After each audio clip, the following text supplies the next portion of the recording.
Ассаламу алейкум. Бүгін сіздермен апельсинді және лимонның табиғи шырынын жасайтын боламыз.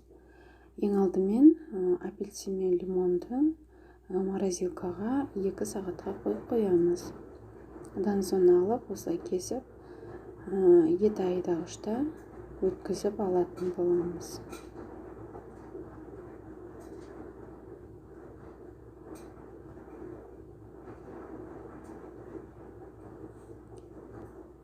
Міне біздің массамыз дайын болды. Енді осыны сотейникке салып, үстіне 120 граммдай қант салатын боламыз. Жақсылап араластырып, қайнаған ыстық суымызды құямыз. Керек мөлшерде құйып алатын боламыз.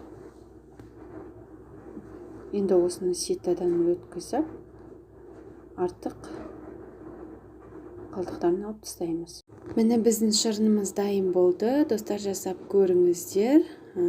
Менің каналыма тіркеліп, қоңыраушаны басып қойыңыздар. Алда көптеген рецепттермен бөлісетін боламын. Сіздермен бірге болған Фариза Шалқарқызы.